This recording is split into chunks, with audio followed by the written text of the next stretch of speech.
The program is still listening to now Good Morning Salone. We come to you from the Society for Radio Democracy, 98.1 FM. Inside the edition of the program Good Morning Salone, we talk to the U.S. Ambassador, Brian David Hunt.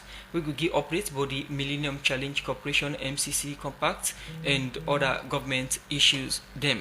Well, Brian David Hunt, na the Salone U.S.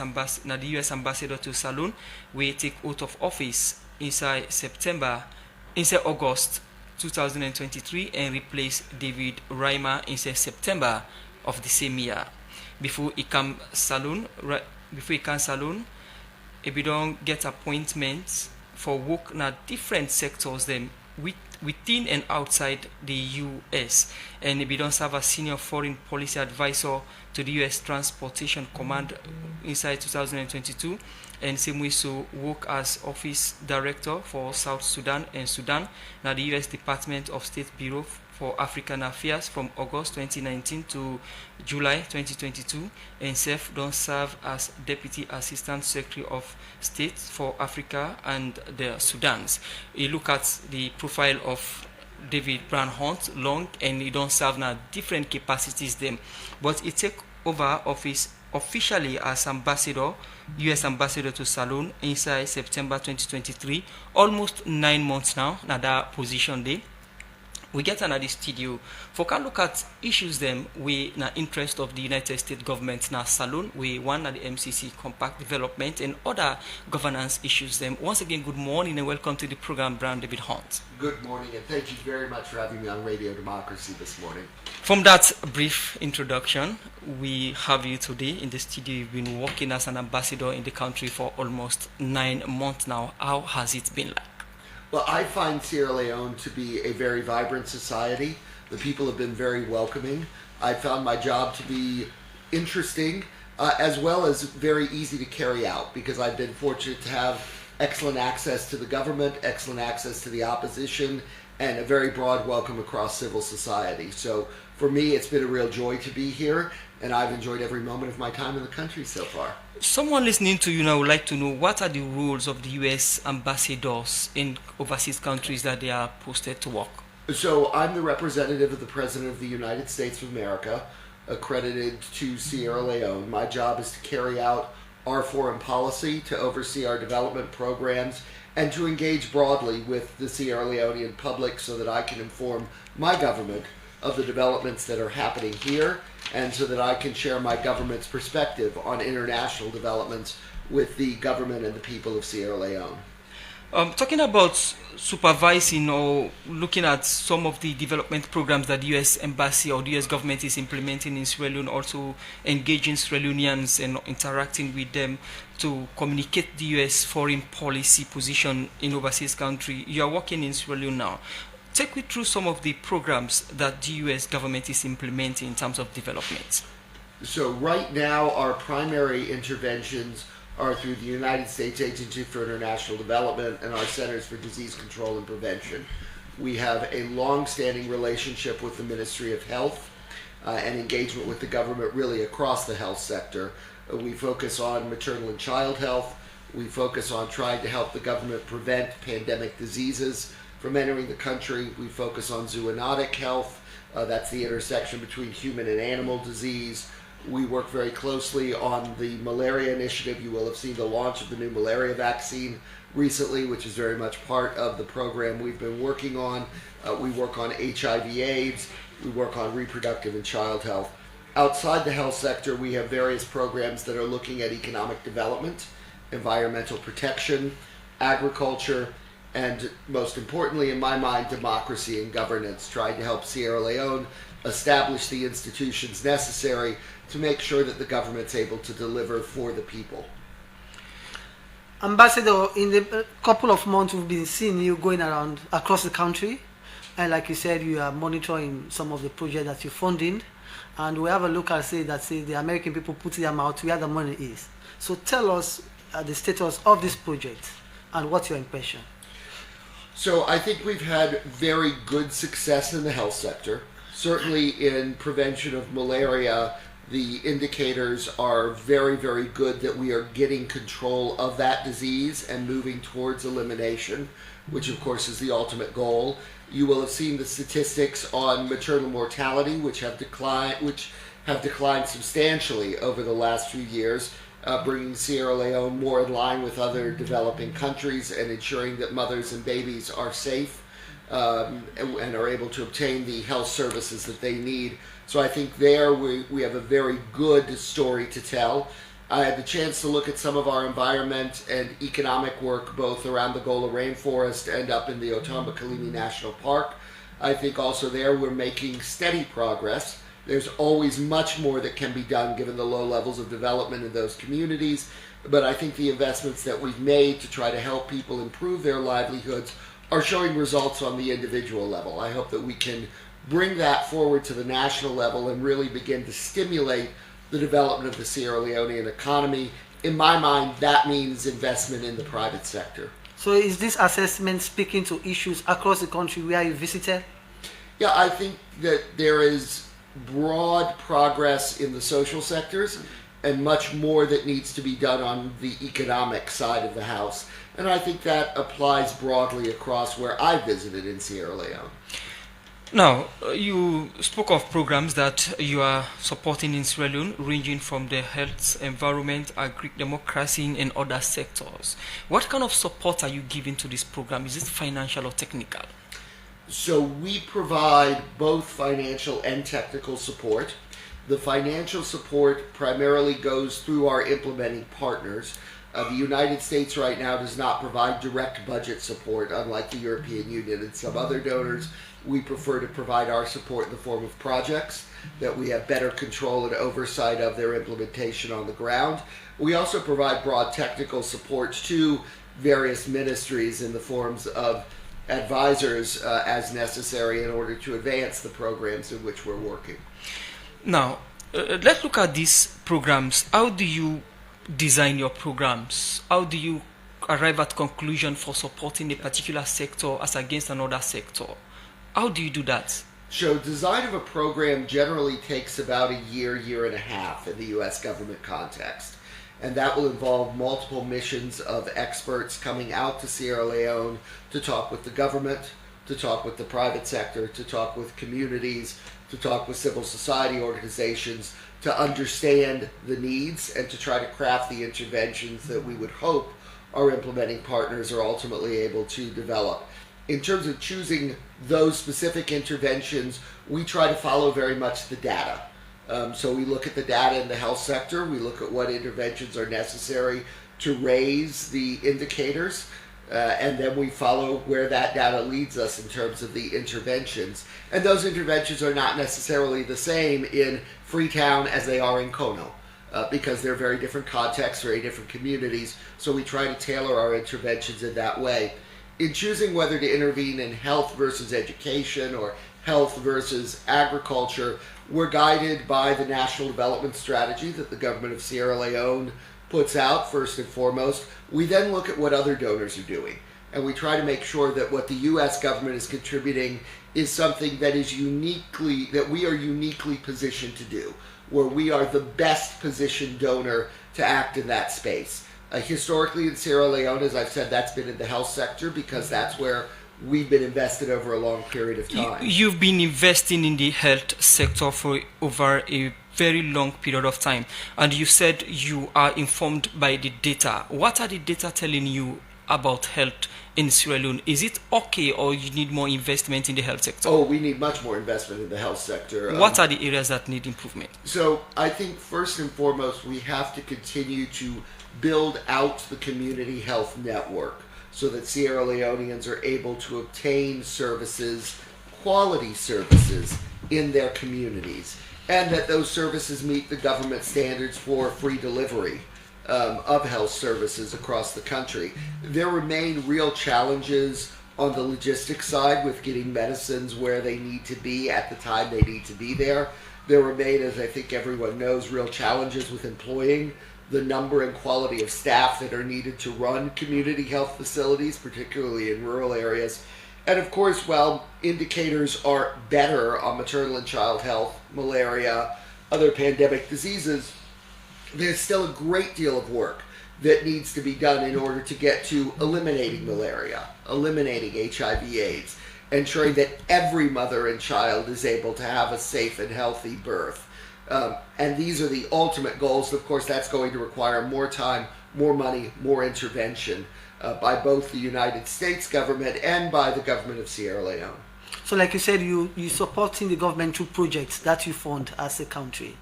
Is it that you don't want to overburden the government by directly giving these funds, or you think you can better do it through your project? So we have found in contexts like Sierra Leone that we have to be very careful how much we try to place upon the host government. We all know that the infrastructure here is still very much under development. The human capacity still needs time to grow and develop. We're also acutely aware that the World Bank, the IMF, the European Union, other donors do go through the budget support mechanism, so tossing ours on top of theirs is probably more than what the government can realistically manage through its systems. At the end of the day, we would love to get to a point where we have full confidence in the ability of the Sierra Leonean government to manage budget support from the United States, but there are still many, many steps that would need to be achieved in order for us to get to that place. You mentioned earlier that you've invested a lot in the health sector, and you said there is a lot that needed to be done in the health sector for improvement. What do you think is the missing link with the host of investment that you said you've done in the health sector? So I think it's several things. I think one, some of this simply takes time.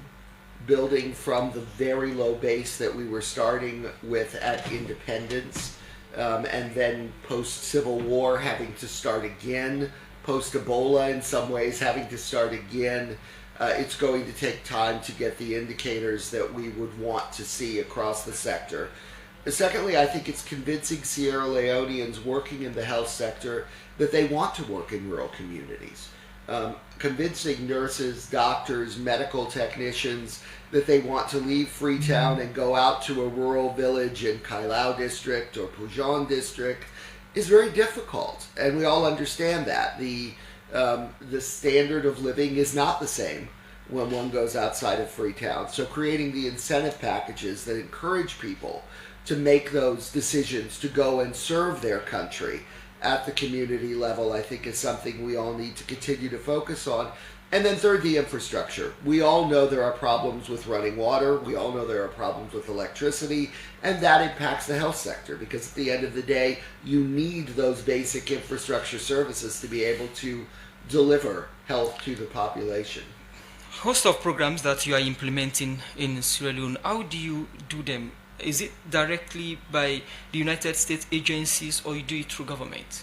So we usually work through implementing partners, which are generally either UN agencies or non-governmental organizations. The United States Agency for International Development does not usually implement their projects directly with their own staff. They will put out a contract or a request for proposal. They will receive proposals from implementing partners that are interested in providing the development services that they're looking for. They will evaluate technically, financially, and then make an award of funding to the implementing partner to be able to carry out the program. We find that the most efficient way to be able to move forward with these projects in a timely fashion and ensure good oversight and delivery for the public. They normally say a man best servant is himself. Instead of you implementing these programs through UN agencies or non-governmental organizations, why not with the government directly? Well, what we have found, as I've said, is that the government capacity, both on the human side and on the financial management side, still remains comparatively low. And we don't wish to overburden those systems by throwing more money to the government that it then has to manage directly through projects. There are times where we certainly work with government agencies, work alongside government agencies, but generally we have found that it is better for us to carry out the projects directly through implementing partners to complement the government's efforts. These assessments, is it what you did for yourself or what government told you that they don't have the capacity? how they arrive at that conclusion to say government doesn't have the human capacity to implement some of the programs? So USAID makes these decisions after consultation with a range of stakeholders, including the government. We certainly talk with government ministries about what their capacities are, what they can and cannot manage. We also talk to those outside of government about their perception of what the government capacity is. We talk to other donors, we talk to UN agencies, so we try to make sure when we're making these decisions that it is based, again, upon the data that's available. Okay, continue to stay with us in the program. Run David Hunt, the US ambassador to the Salone, inside the program for talk about the MCC Compact and other governance issues there. But we talk about the programs we need to implement now the country. The program, good morning, Salone, they continue. We will bring you this edition of the program Musa Kamara Minim. Emina Michael Kakwendi Jamiri. Inside the edition of the program, we talk to the US ambassador to Salone, we Brian David Hunt.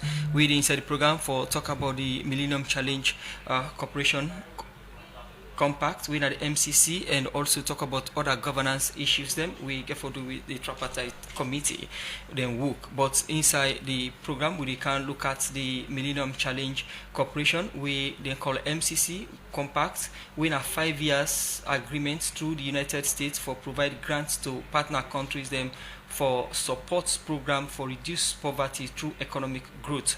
Salone gets the peak Salone for this compact inside 2022, and the compact development been done they continue before the 2023 election result come, and US government been take position for stop this compact force. So the governments do certain things them with not things there also, and offer the compact development the US ambassador the program. From that background that I've given on the MCC compact, where Salone got selected in 2022, and the compact development was going on before the 2023 elections. After the result, the US government announced that the compact development will be paused until certain things are done. For listeners and viewers of Ready Democracy, what is the status of the MCC Compact? So we have decided to restart negotiations around the terms of the compact. That began earlier this week. There is a Sierra Leonean government delegation in Washington, including a number of ministers, who are meeting now with senior staff at the Millennium Challenge Corporation to flesh out the potential terms of the compact. We decided to go ahead and allow that to restart based largely upon the success that the government and the opposition have had in signing and then moving forward with implementation of the Agreement for National Unity. Now, the negotiation does not mean that a compact will ultimately be signed. The signing of the compact will still depend upon seeing the final results, particularly from the Electoral Review Committee, and seeing how those results are implemented by the government. So there are still a number of steps that government and opposition will need to take in order for us to get to a point where we can sign and implement the compact. But we have restarted the negotiations that, as you say, were paused after the problems surrounding the 2023 elections. You paused the compact development and negotiation has restarted again. Are we saying the compact, Salone has almost completed the compact before the 2023 elections results jeopardized everything? Now the negotiation has restarted again. Is Salone going to start all over in the compact development, or going to start from where it was paused? So we started from where it was paused. Now there's still a lot of work that has to be done to update, because things in the energy sector have changed in the intervening year, as we all know. But we did start from where we had stopped. We're still using the same baseline projects that had been discussed prior to the pause. But there are going to need to be adjustments that are made based upon the new realities in the country. So you said there has been some improvements, and maybe that has made you to reconsider the negotiations or the meetings for the restart of the MCC. When you said some improvement, let's look at the Election Review Committee, for example, that was a prerequisite for this MCC Compact for Sierra Leone. There has been a lot of speculations, from the opposition and even the ruling that, certain things are serving as an impediment to those committees, to those meetings, so that things are moved in the right directions. And you've been quite vociferous around those issues. What are some of these progress that you've identified? So I think in terms of progress, first and foremost, we signed the Agreement for National Unity. That in and of itself, when I arrived in September, seemed to be an impossibility. So the fact that two sides were able to come together and even get that signed was a major achievement.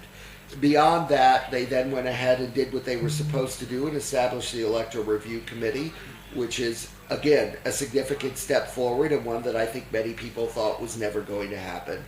They established the inter-party dialogue, which has met several times. Again, people thought was never going to happen. They've reestablished a regular dialogue between the SLPP and the APC. Again, something I think many of us thought we would never see in our lifetime. So we're making the progress that needs to be made. They've also come to agreement on how they're going to move forward with addressing the cases that the government and the opposition have cited related to political detentions, related to court cases against political figures. So I think we're making progress. We are still a long way from being to a point where we could say we've concluded everything under the Agreement for National Unity. You mentioned roadblocks. I'd cite a few. First and foremost, all government agencies need to cooperate fully with the committee.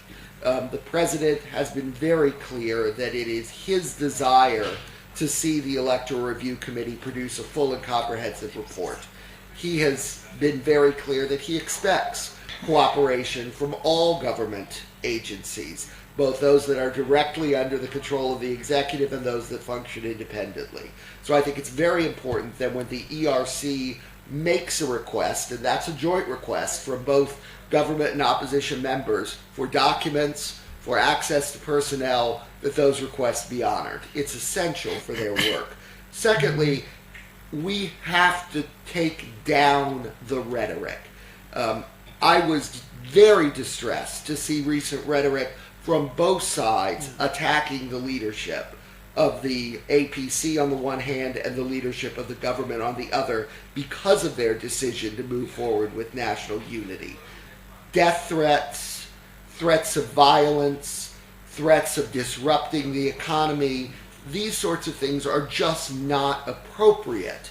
What Sierra Leone needs is an environment in which everyone is working together to promote national unity, to back the men and women who are serving on the Electoral Review Committee, to give them the faith of the country so that they can move forward what are critical recommendations that will ensure we have free and fair elections in this country moving forward.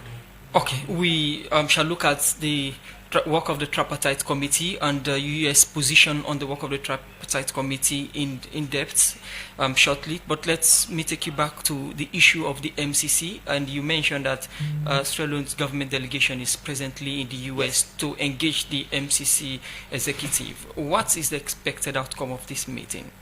So coming from this meeting, we should agree upon a text that both governments are comfortable with for the compact. That text will cover a broad range of issues, including how the compact will be implemented, how the contractors that are doing the implementation will be treated, and it will identify the specific projects that both sides have agreed they want to carry out under this compact. It will also identify things that the government will need to do before those projects can begin. A lot of that relates to reform within the energy sector that is already ongoing. And it will lay out the responsibilities of the U.S. Millennium Challenge Corporation going forward in the implementation. Now, you rightly mentioned that this delegation, they are there and the renegotiation is to start. Is compacts or the grants possible? Yes, it's certainly a possibility. As I've said, it depends upon whether or not we see the results of the Electoral Review Commission, whether those results are ultimately implemented by the government. If both of those things happen, and I believe that's certainly the intention of both the leadership of the opposition and the leadership of the government, then there is every reason to believe that the compact will be approved, that it will be signed, and that it will ultimately enter into force. Now, the compacts, when you go through the U.S. Embassy social media accounts, most people keep asking if the U.S. government not to give the money directly to government. Is the MCC giving directly to the government to implement the project, or how will the grants be implemented? So the way that the MCC operates, we will establish what's called the Millennium Challenge Authority here in Sierra Leone. That will be a joint government of Sierra Leone, government of the United States, and civil society of Sierra Leone entity that oversees all aspects of how the compact is implemented. So that entity will be responsible for selecting the contractors that will carry out the infrastructure work. It will be responsible for selecting the contractors that will carry out the evaluation and monitoring, and it will ultimately be responsible for ensuring that all of the works are brought to a successful conclusion. The actual financing is overseen jointly by the MCC and by the MCA. We don't write a check and hand it over to the Ministry of Finance. It doesn't work that way. What we do is we release funds to fund the contracts that are approved by the MCA. So when the time comes, when we are ready to get to the construction phase, the MCC will do a public tender process. They will receive bids from contractors who want to carry out the infrastructure work. They will review those bids for technical compliance and for cost, and then ultimately make decisions upon the award. Once the contract is awarded, the contract terms will specify how funds are released to the contractor. It's usually done in a phased approach, so as they conclude one phase, another phase of funding is released, etc. Okay, continue to stay with us. We'll come to you shortly. In him, Brian David Hunt, in the U.S. ambassador to Salone, we talk about the MCC Compact and other governance issues them the country. The program Good Morning Salone, they continue. We still get with studio guest Brian David Hunt, in the U.S. ambassador to Salone. In the edition of the program Good Morning Salone, we look at the MCC Compact's development and also other governance issues them. We don't look at the MCC and now we'll look at the work of the Tripartite committee, and from what you've said this morning, it seems that the continuation of the MCC Compact largely depends on the outcome of the Tripartite committee, the work of the Tripartite committee. What do you want to see at the end of the day that will speedily or speed up or restart the negotiation or the development of the MCC Compact? So from the United States view, what we're hoping is that the Electoral Review Commission will put out a comprehensive report that looks at two areas. First, legislative and constitutional changes that are necessary to ensure that the various deficiencies that were identified in the 2023 elections, the 2018 elections, the 2012 elections do not repeat themselves. And secondly, we're hoping that the committee will make recommendations as to how the government moves forward with accountability for the incidents that took place during the 2023 elections. So assuming we see a report that addresses those two issues and that the government then moves forward with implementing the recommendations from that report, which of course will involve the full parliamentary opposition as well, then we will be in a very good place to move forward with signing the MCC Compact. The US, through the USAID, funded implementation of the Electoral Reform Committee, and June they are wrapping up. What is your impression so far with the work of the committee? So the committee members have taken their work very seriously. I've had the opportunity to meet with them individually and as groups at various points during the process. Every one of them is committed to doing the right thing for this country. They may have disagreements as to the exact specifics of what legislation should say, but I am convinced we have a group of men and women on that committee who are true patriots, who want to do what's right for Sierra Leone, who want to do what's right for the long-term development of this country's democratic institutions.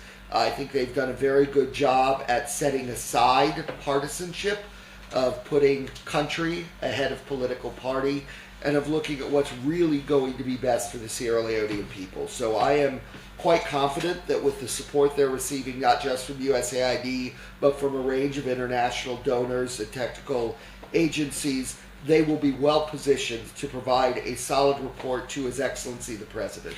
Just last week, the Tripartite Committee team members, including the 2023 flag bearer for the opposition, Dr. Samuel Kamara, and also the co-chair for the opposition, Dr. Kaifala Mara, were to meet with the President, but due to certain reasons, they did not meet. They have been updating different sectors. They were to update the President. You funded the Tripartite Committee's work. Have they updated you or briefed you about what they've done so far? So the UN resident coordinator, who is one of the tripartite chairs and represents the donor community on the committee, has provided us with regular updates on the committee's work. We've also had the opportunity, I've said, to meet individually and in groups with various members of the committee as part of our ongoing diplomatic engagement. So I feel we've gotten very well briefed as to what the committee is working on, what their concerns are, what their challenges are, and how they're moving forward.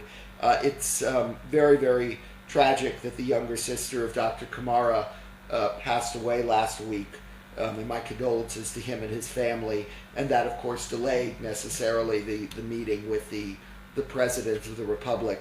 My hope is that that will be rescheduled once the mourning period for Dr. Kamara's sister has passed, and we'll be able to see the President of the Republic get a direct briefing from members of the committee on their work.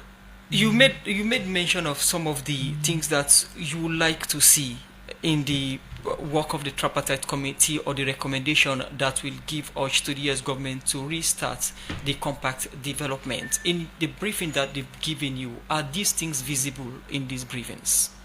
Yes, I think that much of the work of the committee has centered around those two issues: the question of legislative and constitutional reform and the question of accountability. So I'm confident that the recommendations coming out of the committee will address both of those areas. I want to be very clear that the United States is not taking a position as to what the solution should be. Those are for Sierra Leoneans to decide. The committee needs to make those recommendations. They need to make them in a Sierra Leonean context. And we're not saying that any specific change needs to be included there. What we're going to be looking at is the totality of the report, and hopefully see it address those two sides of the coin.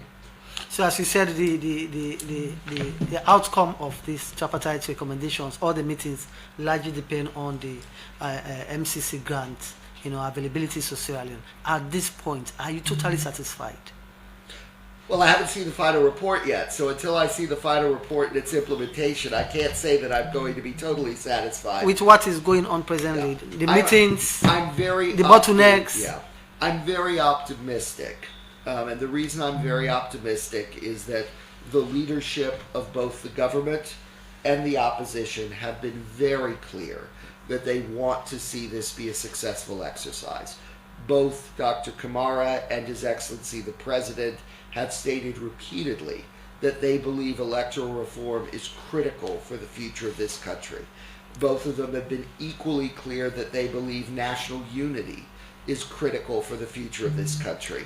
So with leadership like that have already taken what I think are very politically courageous steps to work together, I'm confident that we're going to see the results that we need coming out of the Electoral Review Committee.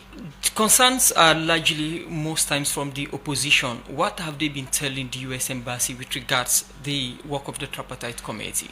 So I know that the opposition's concerns are very much covered in media. I will say that I have heard concerns expressed by the government as well about how progress has gone. I think the primary set of concerns that both sides have, and it's a concern of members of both sides, is that one, they're not always receiving the cooperation they need from the full range of government agencies, and two, that there are still individuals out there on both sides of the aisle who are issuing threats against the committee, against the leadership of the two parties, against the entirety of the national unity process. and that needs to stop. It's fine to disagree with whether and how we should move forward in Sierra Leone. It's not okay to put out threats against individuals. This seems to be a concern to you. You've made mention of it twice. And do you in any way identify any set of people that are behind these threats? So obviously that's a question for Sierra Leonean law enforcement to look into. I don't have the technical capacity to go into individual Twitter accounts and determine who the users are or who's putting them out there. But I will say that I have heard from leadership of both political parties their very grave concern about this, which is why I'm concerned about it. Does these threats in any way have any impact on the outcome, or would have any impact on the outcome of the Tripartite Committee's work? As I said, I think we have very courageous men and women working on the Electoral Review Committee. I've not seen any indication that any of them are going to allow themselves to be threatened out of moving forward with their constitutional responsibilities. So I have every confidence they'll continue their work.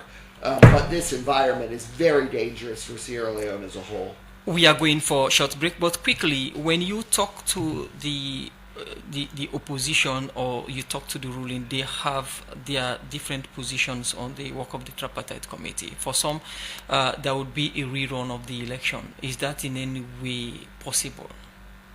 So, one, the rerun of the election is something that has come up multiple times from multiple quarters in the media. The scope of work that was laid out for the Electoral Review Committee, both in the Agreement for National Unity and in the Constitution of the Committee by the President, makes no mention of a rerun of the elections. And I think it doesn't do so for a couple of reasons. First, the time frame in which the electoral results could be challenged in court has long expired. The opposition made a decision to pursue other means to resolve their disputes than through a court challenge. Under Sierra Leonean law, as I understand it, a court challenge is the only way that we could look at invalidation of the electoral results. And as I say, under your law, there are specific time frames under which that has to be undertaken, which have expired. So I don't think that that is a realistic scenario to talk about. I think what we need to be looking at, as I've said, is one, legislation, and two, accountability. I don't think talking about invalidation of results or rerun of the elections is helpful because it's not realistic. We still get the U.S. ambassador. We now Brian David Hunt. We talk about a couple of programs them with U.S. Embassy they implement in a Salone. We get for do with the Millennium Challenge, MCC Compact, and also the work of the Tripartite Committee on our governance issues them.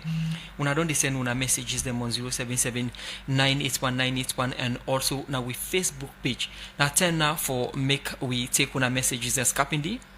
Yeah, the first one on Facebook, they say, Ambassador, how can you rate our current peace and tranquility in the country? Also the U.S. government position on the past election. This one say U.S. is seen in the eyes of some people to be leaning heavily in favor of the opposition party. Can you clarify your position? Also, why is the MCC Compact now tied to the Tripartite findings? From Alim Wuri, now with Facebook, now with 077-981-981 line. This other one, the Civil Democrats want to know what is the mandate of the Tripartite Committee. Well, I think they would all espouse and the ambassador also don't talk on that. This is from Samuel A. Contest, Democracy. We want to know what is the mandate of the Tripartite Committee if we are expecting new election or rerun election. What if ESL is not able to pull out the result? What should be expected? This other one, Civil Democracy, kindly help give the meaning of the word tripartite, because our viewers and listeners in upcountry will want to know the meaning for better communication. Okay, continue for listening. We'll give the minute soon. Okay, we continue for look at more issues inside the more text messages them inside the program Good Morning Salone. This one say here is what I have problem about our independence and sovereignty. How can we be dictated to on our elections and our national affairs just because they are offering grants to us? More text message then from Amidou Zainab Mansari on Facebook. They say Salone should understand that MCC. Okay, we'll continue for look at more messages them inside the program. Mr. Ambassador, this one from Mactena in England. They say, Mr. Ambassador, when are we going to see the US government engaging in infrastructures like roads and bridges?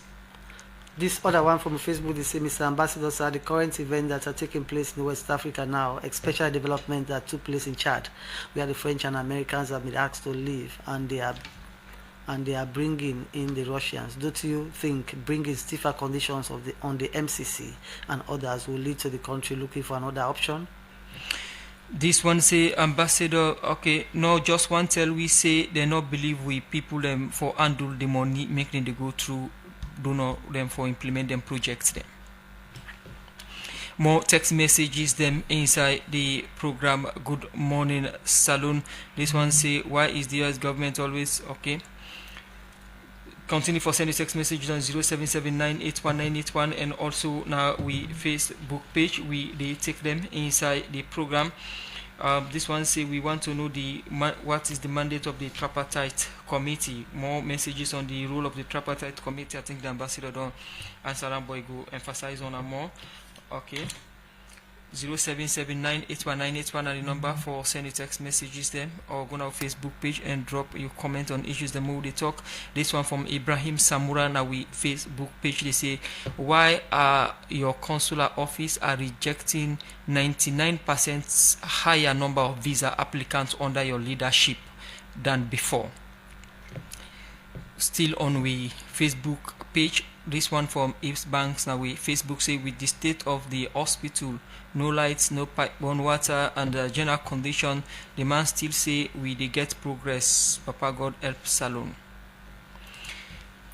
The program Good Morning Salone they continue for sending text message on 0779819819 on also now we Facebook page we they take una comments them.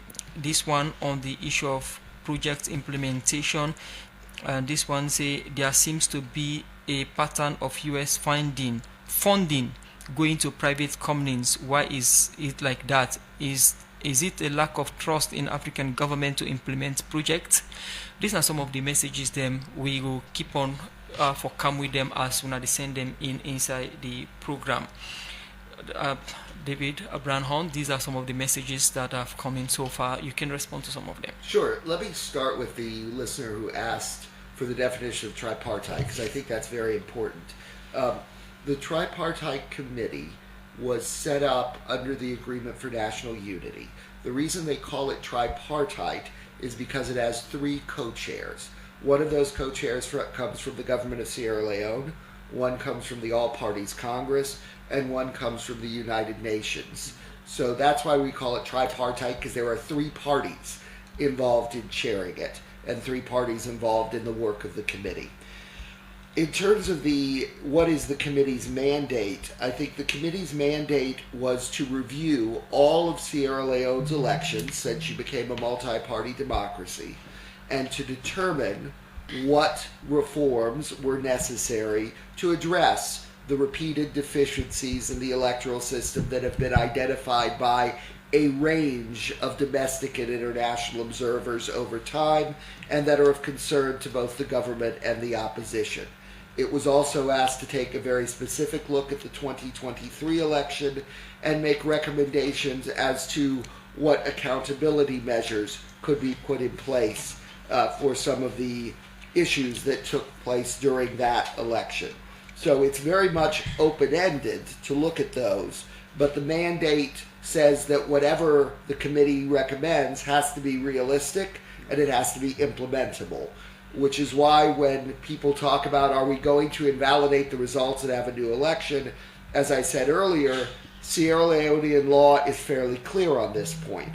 That can be done by the courts based on an electoral petition filed within a specific frame of time.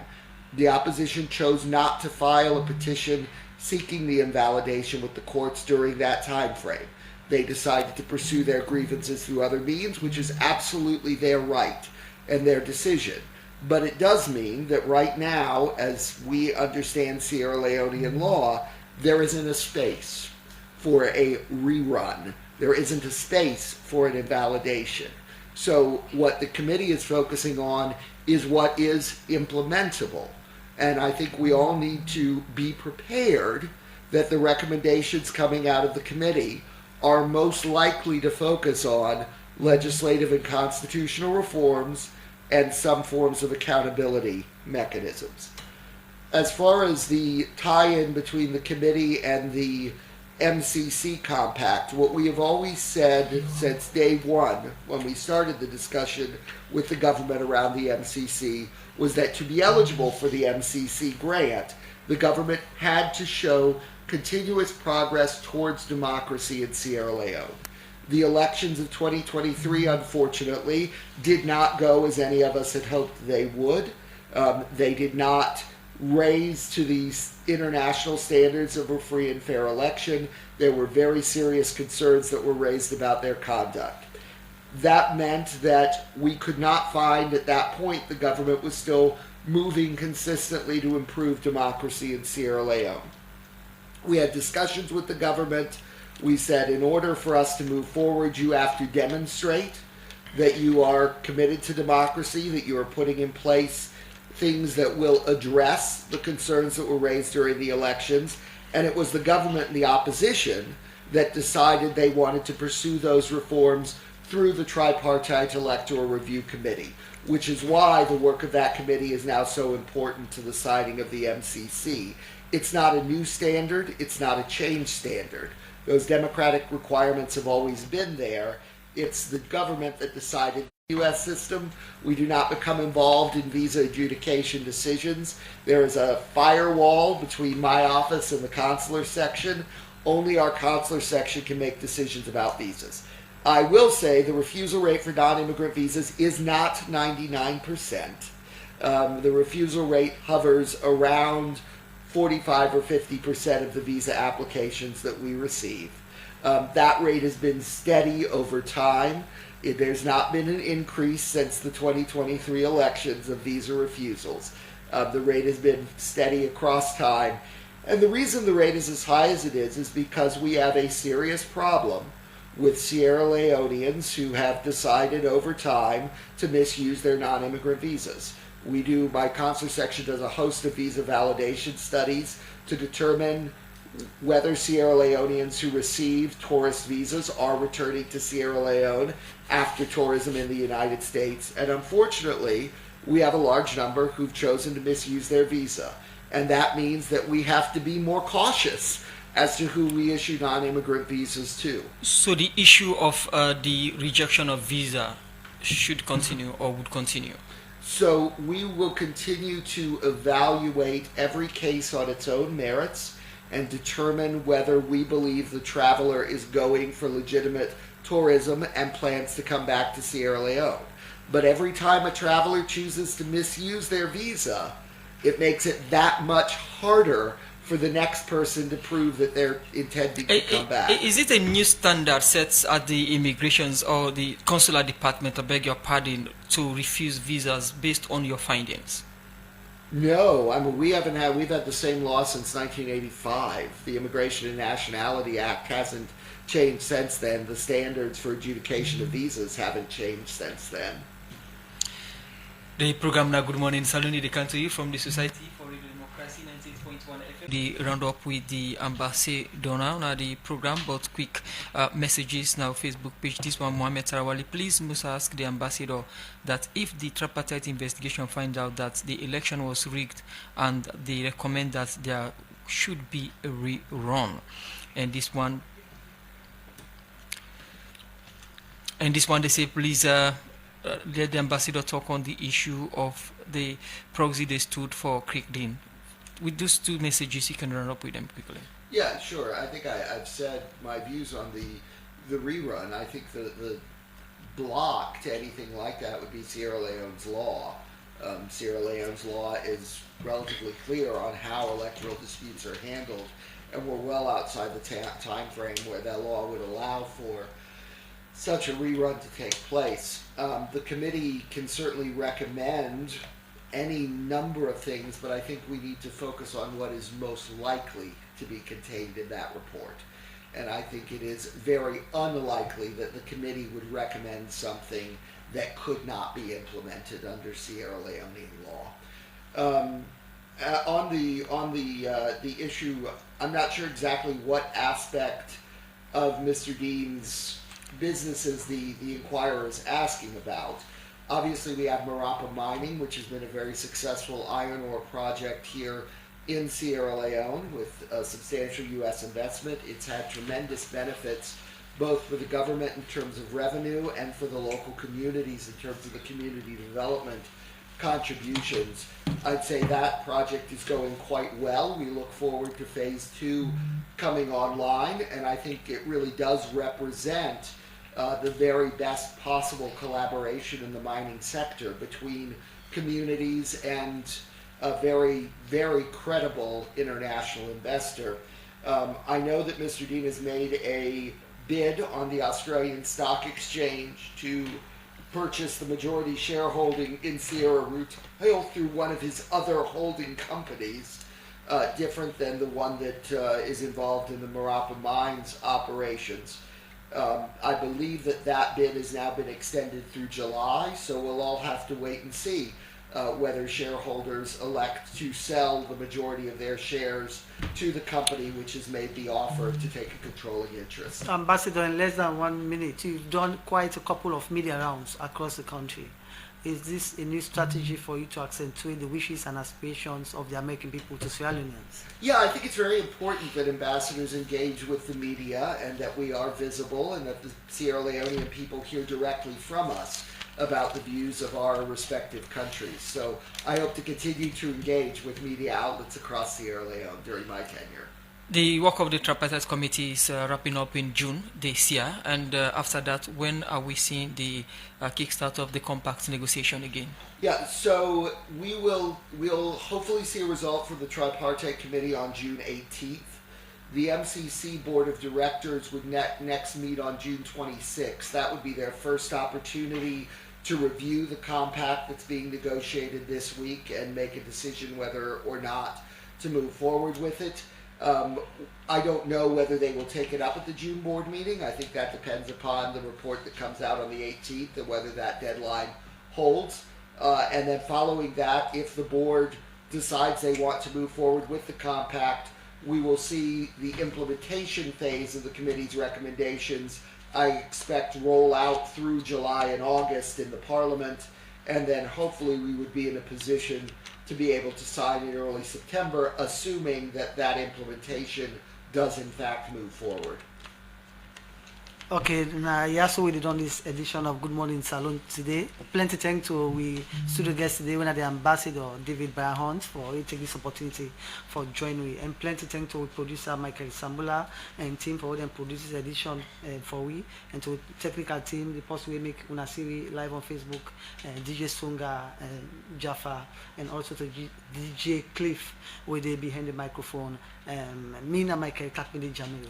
And also forget Usman for his support this morning for ensuring that this program can, Kabia and other colleagues them. Prince Wilson will support the edition of the program Good Morning Salone. So today then Musa Kamadesi and plenty thank you to David Brown Hunt for joining me in the edition of the program. So today then bye bye.